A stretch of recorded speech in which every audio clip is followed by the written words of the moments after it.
So I'll start by saying welcome back to the Caretakers podcast. It's been a little while since we last filmed anything, and that's been mostly on me. I've just gotten really busy in my life, and I've had to prioritize different things right now. But we had the opportunity to welcome a very special guest here in London, and it was just something that I couldn't pass up doing. I had to make the time for. If you're watching this on YouTube, we are obviously in a very different location. It looks like I'm being interrogated right now from your point of view, but we're in the office of a very special person who was also on the podcast a few weeks ago. So thank you to him for that. I'm joined today by Dr. Yipeng Ge, and he's a primary care doctor who's dedicated his academic and professional career and studies on health equity and the structural determinants of health, including the impacts of settler colonialism on health. When he was doing his graduate studies, he visited historic Palestine, Jerusalem, and the occupied West Bank to further his understanding of the impacts of occupation and apartheid on health and healthcare for Palestinians. In early November 2023, Dr. Ge was suspended from his medical residency at the University of Ottawa for social media posts that were critical of Israel's settler colonialism and its apartheid on Palestinian people. 2 months later, he was reinstated by the university after a professional subcommittee ultimately dismissed a complaint against him entirely and recommended immediate reinstatement. At the time, an online petition in support of Dr. Ge amassed 65,000 signatures, one of which was my own. And since then, Dr. Ge has continued his advocacy for Palestinians in a variety of ways. In early 2024, he went to Gaza to offer assistance directly to Palestinians in need of healthcare, and he's consistently on the front lines of any advocacy campaign and very active on social media. Thank you, Dr. Ge, for giving us your time today. Thank you for having me. I want to start with this concept of health equity, and I want to know, why is that so important to you? Yeah, I mean, if we break down what health equity means, it means like a just ability to not only access like the things that we need to be like healthy and well in this world, but also those broader conditions that we know affect people's health, not just the healthcare system, like our interactions with the hospitals or the like primary care clinics, but also if we think about those broader social determinants of health, if you are able to have a roof over your head, if you have nutritious food in front of you or in your fridge, if you have a livable income, if you have good education, all of these things, if you have good like connections within your community, so that when things happen, there's supports and people around you to kind of get you through hard times. All of these things are really important to how we can live a long, fulfilling, healthy life. But when we think about certain peoples in this world, I think about people who experience colonial oppression here on occupied Turtle Island, where we're speaking from today, and understanding the legacy of the genocide of Indigenous peoples here on this stolen land by the settler colonial state of Canada. What does it mean to kind of reckon with those policies and those practices that subjugate, disenfranchise, and actually have historically and presently continued to try to erase that identity of being Indigenous to this land? In the same way, what does it mean to reckon with that reality from the framework and understanding of Zionist settler colonialism in occupied Palestine? And it's to reckon with those root causes. Do we get closer to health equity, a just ability to access health and well-being in its broadest terms, right? Not just are you able to get medicines or treatment from a doctor, but are you able to live a long, meaningful, fulfilling life that also allows for freedoms of this world that should be afforded to everyone, including the right to self-determination, which is systematically stripped from and denied to Indigenous peoples all around this world by settler colonial states. And so when you were deciding to study this, was there something that you in particular were interested in that made you interested in sort of health equity? I mean, I stumbled upon it because, well, I was born in China to two parents who are Chinese. I briefly lived in Japan for 4 years, and then came to Canada when I was 4 years old with my younger brother and my parents, and we lived at a place called Waterloo, Ontario, just not far from where we're speaking from. Uh, and and I was, in this kind of sheltered life, privileged life, afforded many opportunities and resources because of growing up on this land, so-called Canada. And when I went to university at McMaster University, um, and learned from Haudenosaunee First Nation scholars, community members, clinicians, um, human rights advocates, water justice advocates, land back advocates, people who have experienced colonial oppression at the hands of the settler colonial state. That was the first kind of like reckoning for me to bear witness to genocide, right? And when we bear witness, then we can do something about it. Is we learn more, or we turn away and ignore, which is what we're seeing a lot of these days with respect to what's happening in Palestine or what's happening in Lebanon. But I decided to lean into that discomfort and agony of like, what does it mean for me to have Canadian citizenship? And I got that when I was in grade 5, and it was given to me because my parents passed a citizenship test, right? And so like, how am I complicit with the genocide of Indigenous peoples? How do I benefit from stolen land on this occupied land? And how do I start to, and it's a continual process, right? That was over 10 years ago when I was learning about the genocide of Indigenous peoples here on occupied Turtle Island. And to this day, I continue to think about what is my role as a non-Indigenous person in these movement spaces for collective liberation from colonial oppression. So it's from a place of understanding not only my own identity, but how we all have a role to play in dismantling these systems of oppression for all peoples in this world, because it makes all of us freer. Because we're all human, right? And for certain people to experience colonial oppression anywhere in this world, including here, is just absolutely devastating to know. And there's many things that we can do about it, including all the things that we'll probably talk about later on. Right. I mean, I'd like to talk about that now, because you and I are both sort of first generation Canadian immigrants. I never really viewed myself as a settler, right? And I imagine up until that point when you had those teachings and you had those opportunities to be confronted with it, you probably didn't necessarily either. But I know that I am, right? I know I live on unceded Indigenous territory. And so that reckoning, and then I have that question of like, does it matter that I'm an immigrant here? Am I less culpable than somebody else? And you would start asking yourself these questions of, like you said, trying to figure out that identity.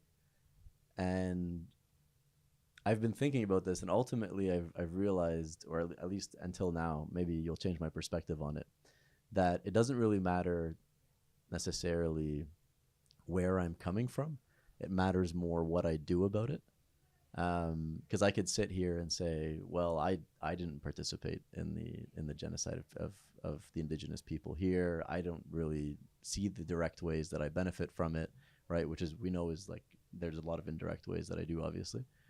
Can you talk to me a little bit about that? Like, what does that process of thinking look like for you? How would you help somebody realize that, yes, as uncomfortable as it is, you are in fact a settler here and you are living on unceded territory? Have you had those difficult conversations? Yeah, of course. I mean, been like thinking about settler colonialism as like as a structure and as a framework for what affects people's health in a really negative way. I certainly think about how many of us are complicit when we don't think about the ways in which we have a role and responsibility to help dismantle these systems of oppression. Here from Turtle Island to Palestine and many other parts of the world. But what's quite obvious is, okay, we are here, and what is our role here and now, and just like a note on language too. I think sometimes people are afraid of calling themselves a settler, and there's also other ways in which we can think about how the framework of settler colonialism is one that is meant to actually displace and erase the existing indigenous population. Mm-hmm. And so some people, I don't think, necessarily see their direct role in that experience, and so they might identify more with being a migrant, being an immigrant, or being like a refugee. And you know, going into like the definitions of these kind of terms sometimes can be helpful, but I think at the end of the day is we do live on stolen land. We do live on land that is treaty land and hasn't always been, or for much of the history of colonial Canada, hasn't been honored in the ways in which the treaties were initially signed. And so we benefit from the land. We benefit from being here. We benefit from the material resources of the Canadian economy. And if we think broader too, like these nation states that have kind of are relatively new in history, if like the long history of peoples in this world, we benefit from the existence of Canada as a state, or for those that are a citizen, or those that are a permanent resident, those have these different classifications of what it means to be on this land. We benefit from those things, whether we like it or not, whether we acknowledge the system that created it, that we were not directly a part of, but we still benefit from it. So there are many, I think, ways in which we can give and honor the traditional stewards of this land, from learning first and foremost, because once you learn and spread awareness, then you're better able to address the root causes of how Indigenous peoples do not have the same rights or have the same health outcomes here on occupied Turtle Island, and why that is through understanding that framework of settler colonialism, whether or not you identify as a settler or not. And when we're able to do that, then we can look towards the solutions that the various Indigenous, First Nations, Métis, Inuit communities propose, because they know the solutions to their own communities' complex issues. And many of them are health issues, but others are also, all of it is health issues, I think, but they're tied into other things like housing, education, and control over their own land, control over their cultural practices.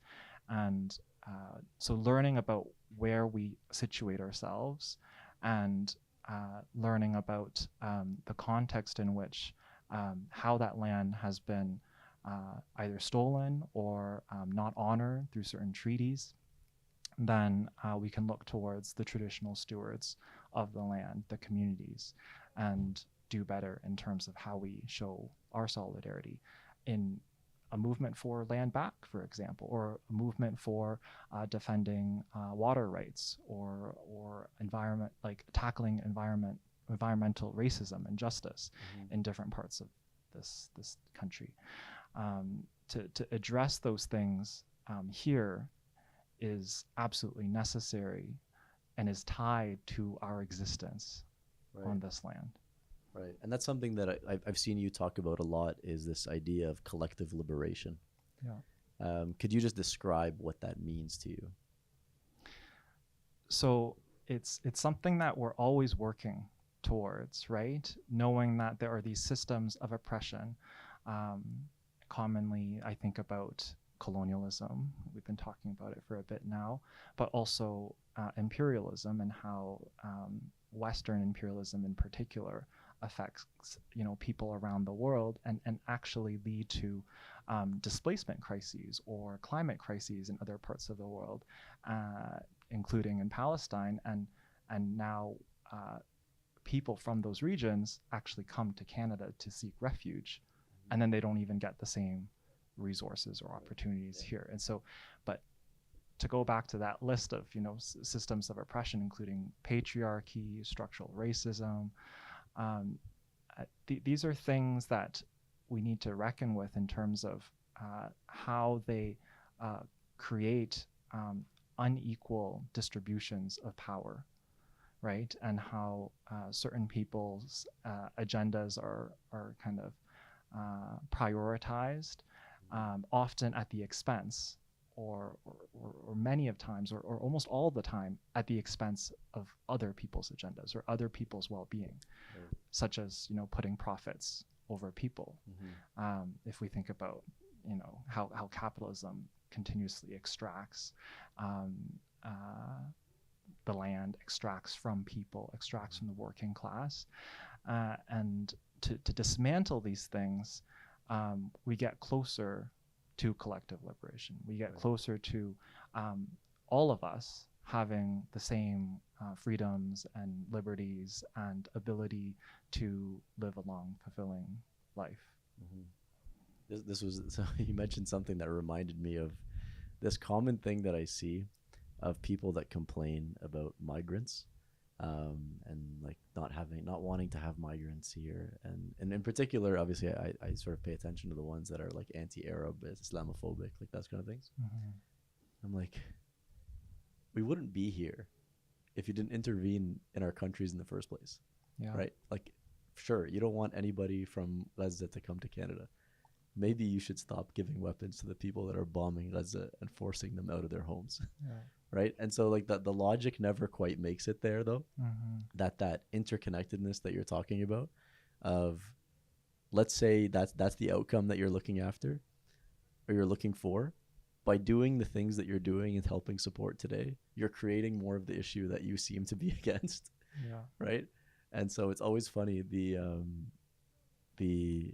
common thing of hearing people say, like, especially the Palestinians, it's quite ironic, when they say go back home. That's like that's the whole point. Do, like right? that's the whole point. Like right, you might as well grab a banner and join us, because that's the whole point of this this protest.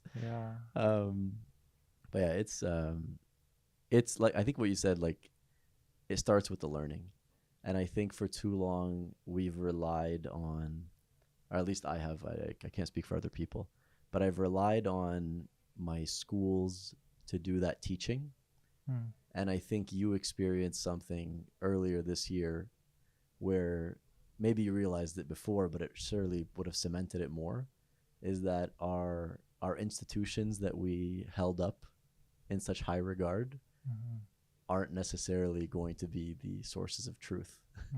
And so I always looked at, like, when I was growing up, I was like, I'm surely whatever they're teaching me at school is the right thing to teach me, and surely what they're teaching at university is the right thing that's being taught. And so can you talk a little bit about that, like our institutions losing a little bit of that sheen or shine, and sort of being able to see them for what they really are? And it's just it's people that are running them, and people are flawed, and people have different viewpoints on things, and ultimately the people that hold power just dictate what's being taught. So what did going through your experience with the university change about your thinking about institutions? What you said earlier, I want to comment on too, just like the role of academic institutions, right? I think much of my learning around the struggle for collective liberation in its like broadest sense and terms, much of that learning came from outside of the classroom. Right? Because to teach these things in the classroom is actually a very dangerous thing, because these classrooms, like whether it be primary school, elementary school, universities, they are an extension of the state. They are an extension of the settler colonial state in Canada. And so there's certain kinds of ways in which things are already censored or already erased, such as the legacy of the genocide of indigenous peoples. Yeah. Right. Like when I was in school, we were learning about like trade with indigenous people and beaver pelts and all this stuff. Right. And how history gets written in such a way that obfuscates and hides the true atrocities.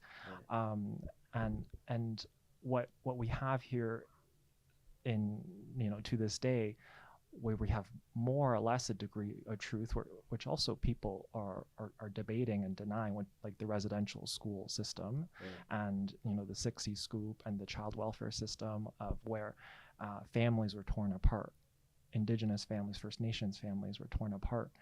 That wasn't in any educational kind of curriculum in any meaningful sense of the word, but has been more or less kind of injected into the mainstream consciousness because of residential school survivors, because of First Nations peoples who survived that genocide, that were able to tell the tale because they existed, they persisted, they found ways to resist that colonial oppression, and to also do this horrific thing of having to relive their traumas by telling their stories, reopening those scars, for the hope that other people will also bear witness and do something about it and be moved to action. We're certainly not nearly there in terms of what it means to reconcile that relationship, what it means to move towards true justice for Indigenous peoples. So I think that's an important note that I just want to make around education, right? The role of these institutions. And so despite knowing those limitations, I still had to operate within them. I mean, there's a degree of, okay, I'm going to train to be, a doctor within the medical school system. I trained to be a family doctor. I trained to learn about public health within these systems. And there are many, people in these spaces that are doing amazing work to try to change these systems from within. And I think I've been trying to do my best from that framing of, anti-racism or anti-oppressive kind of approaches and strategies, or a health equity lens. The number of times I've sat on a equity, diversity, and inclusion, committee in different institutions like Harvard or University of Ottawa. And then you hit a roadblock at some point. Mm-hmm. And for me, I think many people hit that roadblock at different points in their career or their experience within these institutions. For me, it was very clear when the Palestine exception came to the forefront, late last year, in November. And it really showcased, I think it's like not even strong enough a word to say hypocrisy, but like a clear mask-off moment where these institutions, which are run by administrators, which are run by authority figures that are not practicing any meaningful leadership in their work, they are just so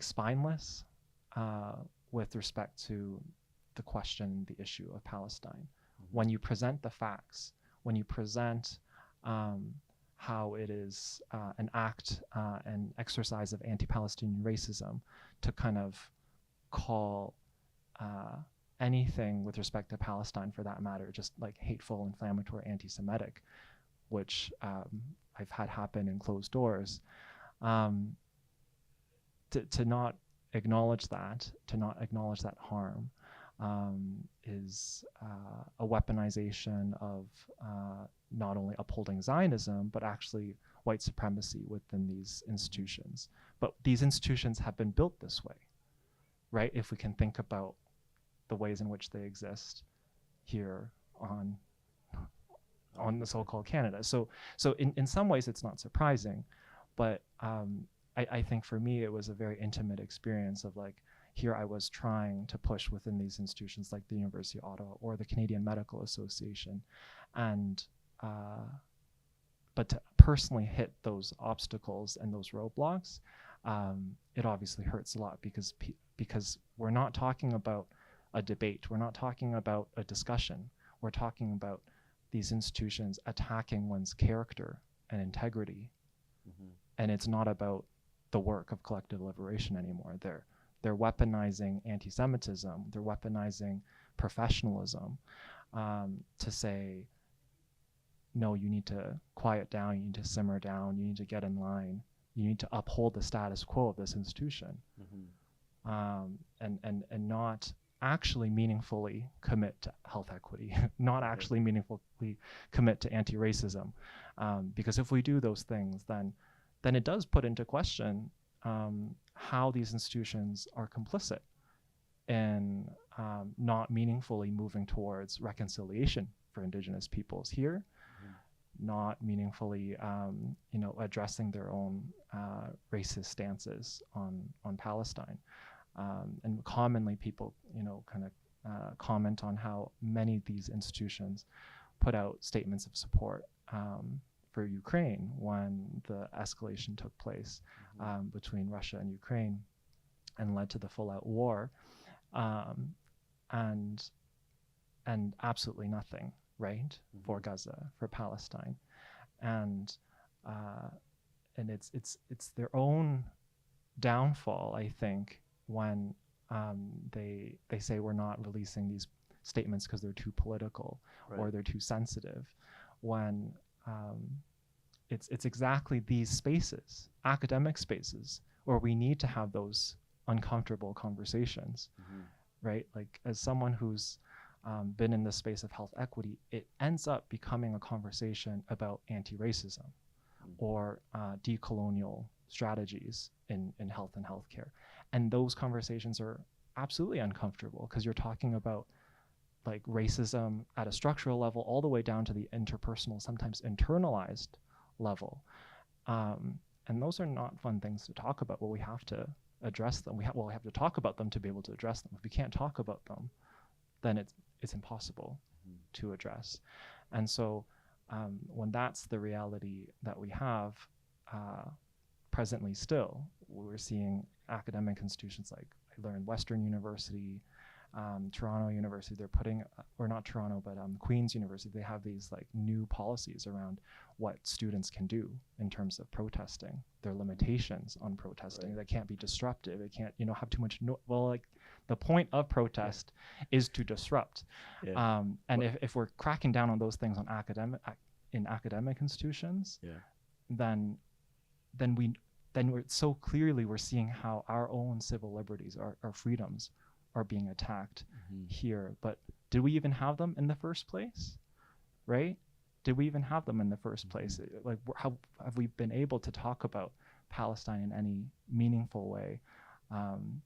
Because that level of suppression has always been there, but it's certainly heightened over the past year. Yeah, no, absolutely. And I think Western did something similar, where the students are asked now to submit for approval their request to protest, which is, it's like, have you ever, you know what a protest even is? Exactly.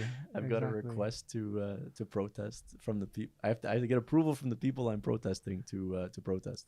But this is coming from academic institutions where apparently they hold a lot of knowledge and wisdom, right? And they read books, they read history, and it feels completely opposite to that. Right. You've got what I saw online, Global Health Journal, and we've kind of talked about this a little bit throughout, but I want to get to the exact message itself. You write on there that medicine is political. What do you mean by that? It's interesting because it was one of the first things that I immediately learned, I think in the first or second week of medical school at the University of Ottawa, that to be able to understand the root causes of disease and suffering in the patient that is in front of you, either in the emergency room, the hospital, the clinic, to know that why they're sick is because they can't afford their medication. And then you ask, okay, why can't they afford their medication? Oh, it's because they can't they've been struggling to get a job. Oh, why? And then you keep asking the whys, and then you realize, oh, the way in which society is structured disenfranchises, subjugates, or structurally disadvantages and marginalize certain people in this world. That's what we need to address. And so, of course, medicine is political in the sense that the ways in which people can heal, the ways in which people can have a better life and achieve health and well-being in its broadest terms is through political decisions at the end of the day. And so there's many physicians that have written about this over the generations that medicine has existed, because there's this intimate relationship between a physician and their patient where you are witnessing, you're bearing witness, right, to their illness experience. And sometimes it's a very simple fix, but other times it's really complicated when you're working with a patient who is precariously housed or unhoused, and you question why society has allowed for this kind of dehumanization of certain peoples in this world. And then it kind of, to be able to be a doctor and look after people and to bear witness to that, and to have any kind of human empathy, it moves you to want to change those broader systems. I remember like a quote that I on Twitter or X I read like in the past 2 weeks. It was something about like what radicalized you, and it's like my basic like human empathy, or like empathy for other people. And if people truly in medicine truly like meant what they like committed to with our oath, or Hippocratic oath, or like professional oath to upholding like this like profession of caring for people and taking care of them, taking care of the community, taking care of the society, then we would all be like in the streets for Palestine, for indigenous water rights. We would all be radicalized truly to fight for collective liberation. But and I have many theories as to why that's not the case, because we have other issues with like classism and how medicine is also very like historically and currently a very conservative field where people want to maintain the status quo for like personal kind of career ambitions, because there's a lot of power that is being held over them by other people within the profession that are, the majority are old white men. If it's only in the past 10, 20, 30 years do we see this shift in the demographics of who is becoming doctors, at least in North America. One of my friends, Chica Stacy, is like a psychiatry resident now, and she recently wrote a book about how she was the only Black medical student in her entire class at the University of Toronto, and we went to medical school at the same time together, and how that sparked so many questions as to how do we change that, and now they've created programming and policies to allow for more Black medical students to study at the University of Toronto. Or if we think about at Queen's University, they actually banned Black students from entering medical school. And so if these are the policies that exist, right? I need you to explain that one a little bit more. What do you mean they banned Black students from studying at Queen's? They didn't let them. Is this like a historic thing, or is this? I mean, historic is anything before today, I guess, right? Yeah. But these are relatively, I don't remember the exact date, but right. I'd have to look it up. But these are the things that we're reckoning with, right? And these are like these are things that like people are like struggling to kind of contemplate. How do we actually meaningfully move forward when we know that these like policies are just so racist and dehumanizing.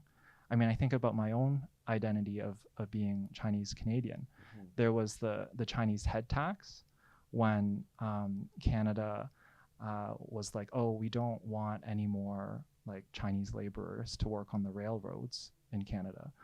We don't want them anymore. Like they've done their job, and that didn't work. So then they just created the Exclusion Act to not allow any more people to immigrate. Mm-hmm. Right. So when those are the legacies of this country, it seeps into the other institutions. If you think about who occupies power and who exercises power within these spaces. Right.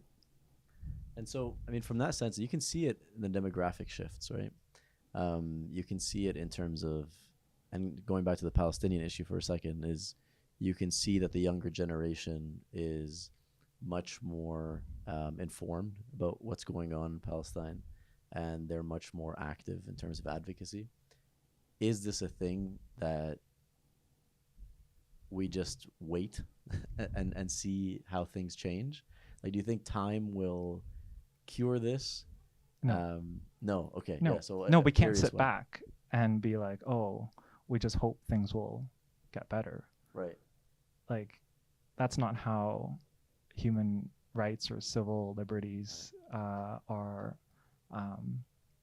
experienced by people in this world. They're always fought for, right? They're always fought for. Mm-hmm. And so we have to recognize that that is what is happening here in this moment. And for that matter, I think it's actually always something there. If we think about how these systems of oppression have kind of existed for almost like time immemorial, where there are people, like a certain class of people or a certain group of peoples that exert their power on other peoples in this world, and extract or take advantage of. Like we live on this side of the world where actually many parts of the world where the slave trade, the legacy of that, we're still reckoning with, and there's different ways in which Black communities in Canada and the United States still experience modern day slavery through the prison industrial complex, and through how people's labor is being extracted. People are being criminalized essentially just for being who they are, for being Black, for being Arab, for being Muslim, And so to go back to your question, it's we have to fight, right? It's a struggle. You have to demand for human rights. And so to do that, we have to organize. We have to strengthen the base and the foundation in which we have to agree upon, okay, we're moving towards collective liberation, and we must kind of figure out the tactics and the strategies to be able to get there. And what is our role in kind of moving the dial towards more meaningful human rights for people here, and how is that interconnected in other places like Palestine, in the ways in which our government is complicit through imperialism, this idea that, oh, we're going to exert our power in other parts of the world for our own agendas, and then to ultimately create a place where people want the opportunity. But why does like a place like Canada exist in the first place, with opportunity, with resources? And I think we have to radically think about how we change to like the ways in which we're living life as like the top 10 or 5% in the world, in this kind of like bountiful way of luxuries, really. We really have to reckon with that to be able to think about collective liberation as well. Yeah, I'm always kind of thinking of ways, how do you shake the root of the tree, basically, and like get people to pay attention sometimes.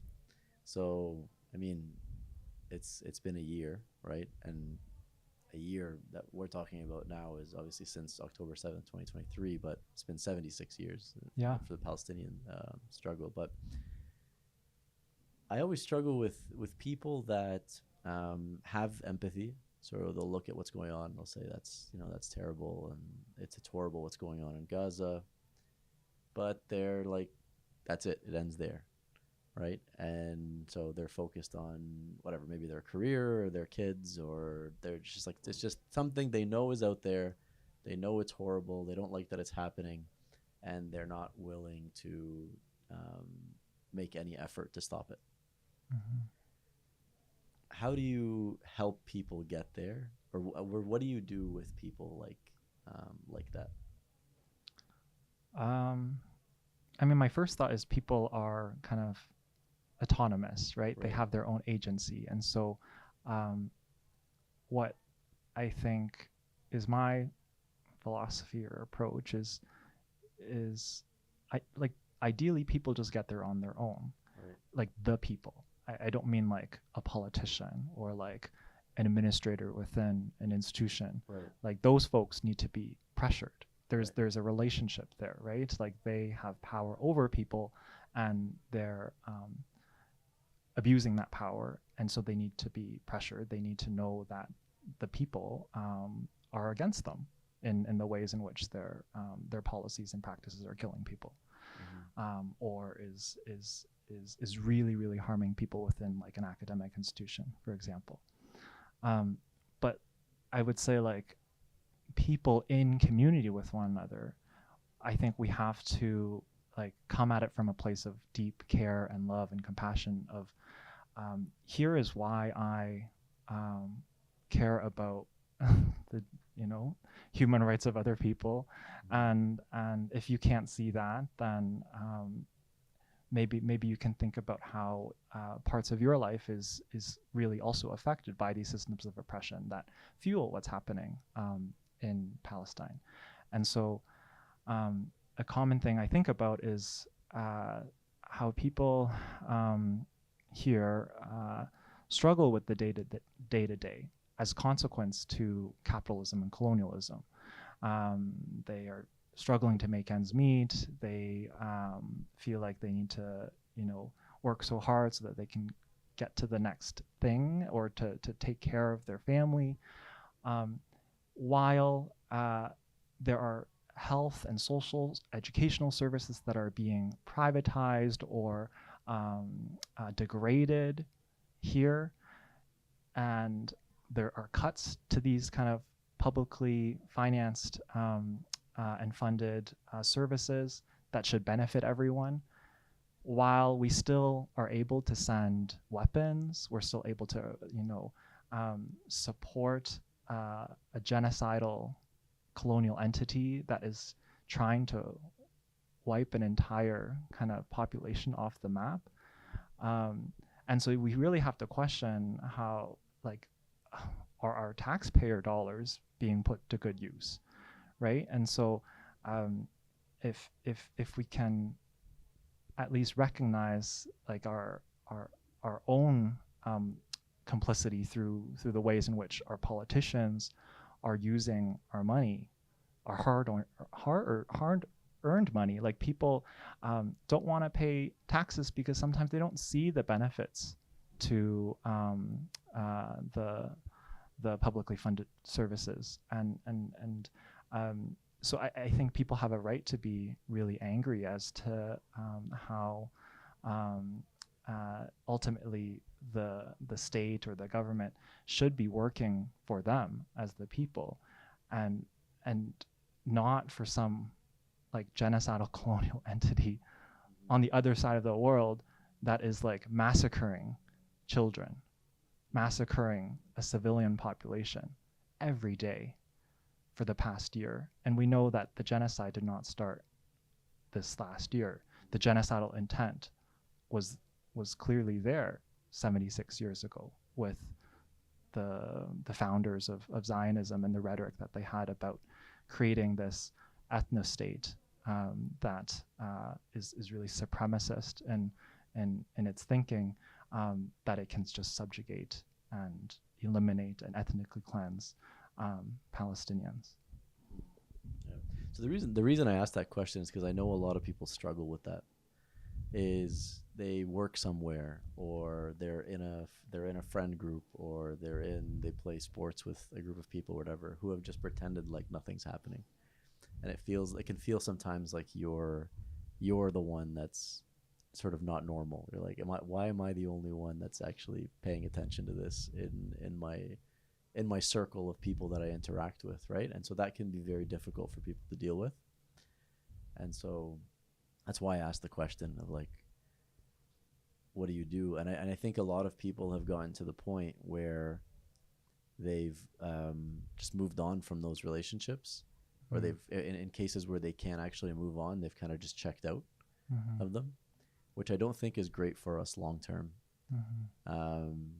I, like we live, and we really live in community, right? And you don't always get to pick the people that are in that community.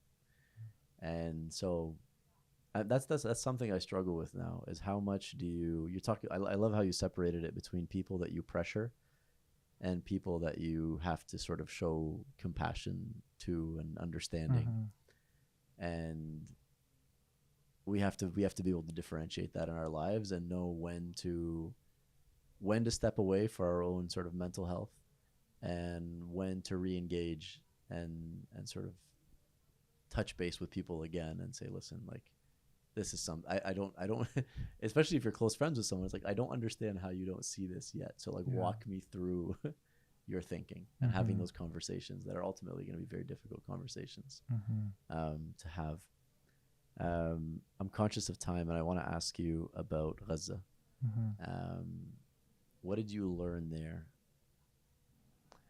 I mean, I learned so much more and gained so much more in my short time of being there than I could have provided or helped or supported actually on the ground. Because being there and being with people who were experiencing ongoing assaults on their humanity, they practiced so much care and life and humanity in the face of that. And to bear witness to that, and to also experience their love and care and compassion was just something that I'll carry with me for the rest of my life. Because the first thing that they did, like the Palestinian healthcare workers that received us when we got there that first evening, and we got into a room in the Emirati maternity hospital where we stayed in that night, they immediately put hot food and water in front of us to kind of let us eat. And that was the first of a couple of meals that we shared together. And to know how scarce food and water was then and still is now, and for them to share with us when we also entered with this mentality, and everyone that we talked with, you want to be self-sufficient, right? You want to bring all the supplies, including the food and the water that you'll need and use, because you don't want to take from the community that it has so much limited resources. And yet they insisted on sharing, and multiple meals to kind of keep us going. And what really broke my heart, but also has been healing it in some ways after bearing witness those many months leading up to my time in February when I was there, they wanted to do so much more. They were like, no, we want to actually like cook a proper meal for you. We want to show you our home. We want to show you the Gaza that we knew. We want to do all these things for you and be proper hosts because you are our guests. And to see the anguish and the agony in their faces that they couldn't do that because their homes were in the north, they were bombed, they evacuated multiple times, and this was in the south in Rafah. It's just like the humanity of Palestinians, despite everything that they've gone through. They wanted to do more for us, and to be in community with them and sharing some meals together, and to kind of dream of rebuilding Gaza, that gives me so much hope in humanity itself, hope for the Palestinian cause, but hope in humanity itself, right? Just to bear witness to so much genocidal colonial violence, where every day we're seeing different reports of healthcare workers, journalists, children, women, men be killed in these horrific ways that we can't even imagine, and people dying of starvation as well. It really hurts to be like, wow, there's people on the other side that are doing this. The Israelis are doing this, and they're fully knowing what they're doing. They're using their sniper gunfire to kill children, by headshotting them or hitting them in the chest. Children as young as, I think like 7 or 8 years old, I remember, were in the ICU at the European Gaza hospital with these kinds of injuries. And I think it was just yesterday or the day before I saw a 7 or 8 year old boy who sustained sniper gunshot fire to the head and died that way. And to see all these things, you're like, oh my God, like humans are doing this to each other. And it erodes, like, I think my perception of wow, humans can be such vile, evil creatures.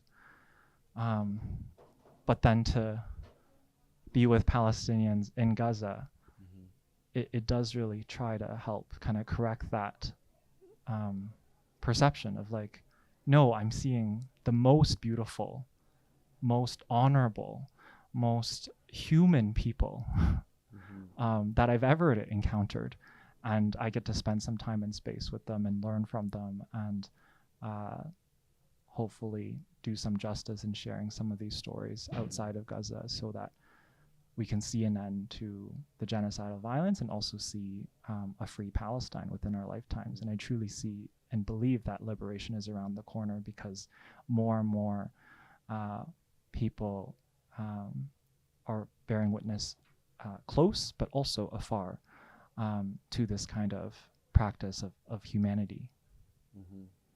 That duality is so interesting, right? That human beings can be on either side of that spectrum,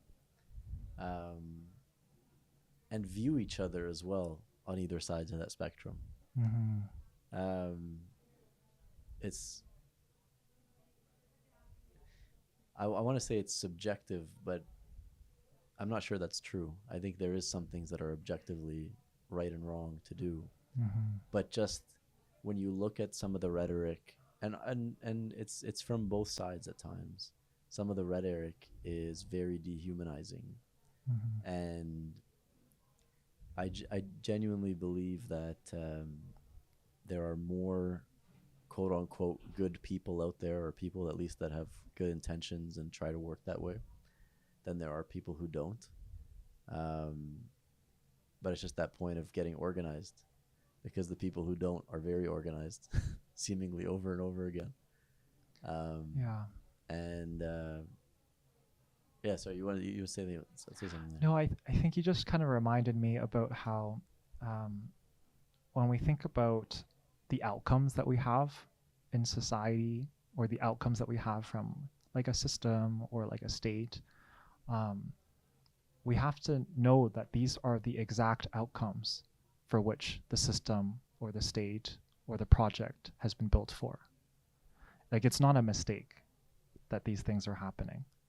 Like, when we understand it as settler colonialism, and it goes hand in hand with genocide, like settler colonial violence is genocidal violence, if we understand that it's about displacing, ethnically cleansing, sometimes eliminating, trying to eliminate, for that project of a settler colonial state.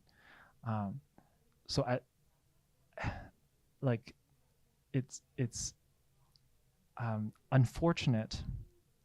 Unfortunate's not like a strong enough word, but like, it's absolutely devastating and catastrophic to know what's happening. But it's not a mistake that it's happening, right? It's a direct product of the policies and practices of how these institutions are created, or a state is created, or this like colonial entity is created. And to understand that like machinery is really important for changing things. Like I've had my own learning in this space. I think many times over the past year, you know, I'm like, how is this happening? How could the world let this happen? But it's because, like you said, the people who wanted to do this to Palestinians have been wanting to do this for 76 years. And they've made their intentions clear in the ways that they've built up that settler colonial entity. And when they've built it in such a way, of course, this is like part of that kind of end result. So at least we can have some kind of reassurance in knowing that the system is what needs to be absolutely dismantled and reckoned with, because that is what is producing everything that we're seeing. None of it is by accident. None of it is none of it's by coincidence. It's and so to address it, it actually means we need to get really, really organized as the people to be able to demand the change and to pressure for the change that we want to see. Right. Yeah. Man, you just reminded me of there's a big section in Nelson Mandela's autobiography, A Long Walk to Freedom. That's exactly about that. About the system itself being the issue, and whether you replace the people with other people, if the system continues to be built in the way that it is, you're going to end up with the same exact outcomes that you had. Relying on good people to make good decisions all the time is not realistic and is not probable in any way. So you reminded me of that. One thing I wanted to mention to you as well is we talked a lot about how healthcare, you know, medicine is political and how we have different outcomes depending on where we live and the things we have access to. I work as an actuary, and so I spend a lot of time thinking about mortality. I'm trying to predict how long people will live. Because I work in the pensions context in particular. And there's a thing that we use called a postal code mortality tool. And people can look this up. I think it's available, for the most part, at least some of the data or the information about it is available online. And literally what life insurance companies will do, who are most interested in how long people will live, is they will ask for the data about postal code. And then you just plug in the postal code and you can take a look sort of area by area, how long people will live. And obviously you can tell the outcomes that come with that, or so the reasons why that may be the case. But I just thought it was interesting to provide some actual data to some of the things that we've talked about today, is that postal code mortality tool.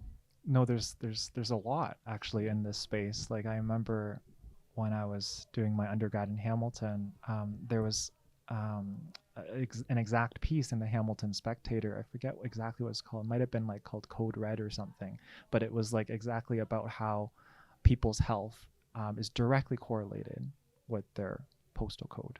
And when I studied at Harvard last year, there's exactly like these studies that are happening at a local level, like in Boston, Massachusetts, where depending on where you live, depending on your postal code, your life expectancy can be 10 or 20 years different.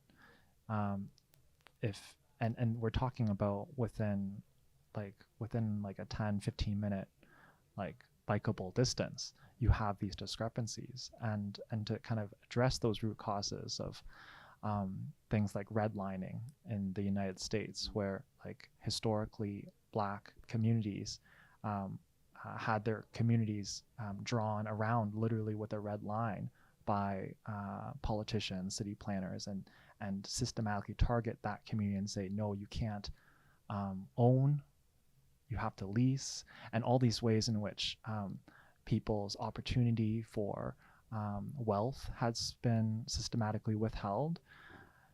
of course, we're going to have the outcomes that we're seeing now with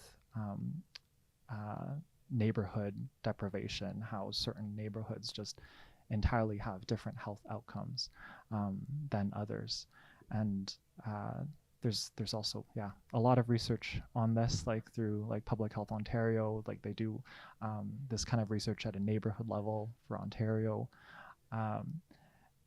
What I find most frustrating is that if we think about like that Hamilton Spectator piece, I learned about that in my undergrad, so like over 10 years ago, and like what meaningful actions have actually changed to address these things. I think a lot of folks do great research in this area, and I'm really frustrated that like we're still producing research to kind of affirm marginalization or to affirm like systematic discrimination, when we just need to act, right, to improve these things. We need proper investment. We need proper policies and decisions, you know, at a governmental, at all levels, organizational, institutional levels.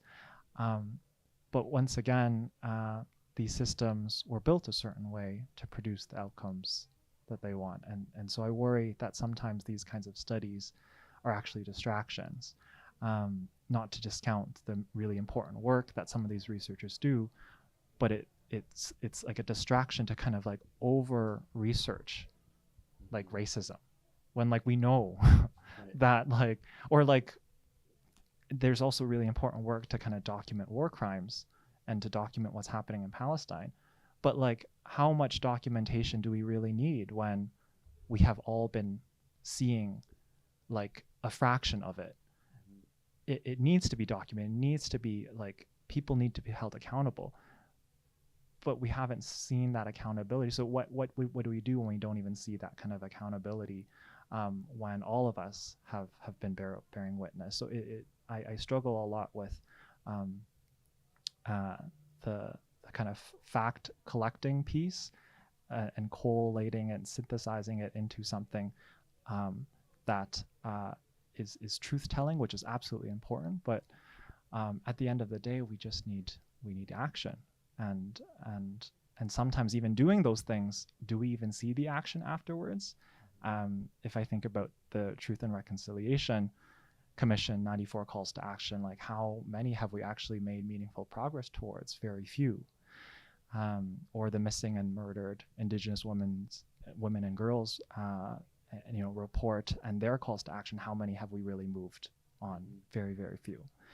And so it is absolutely important work, but at the same time, we just need the action, and the action doesn't come by kindly asking. You need to organize, and you need to demand, you need to pressure to move these institutions that are so ingrained in upholding the status quo that has produced the outcomes that we're seeing right now. I think that was a great way to summarize everything we've really talked about there. So thank you so much for doing this. I know we're taking time on a day that's already very tiring for you. So that's okay. We appreciate it and all the work that you've been doing, both here and abroad. But thank you again. And people can follow you on Instagram and Twitter. I know you're very active there. And I think it's well worth the follow, and make sure that you're paying attention to what Dr. G is doing, because it is very beneficial.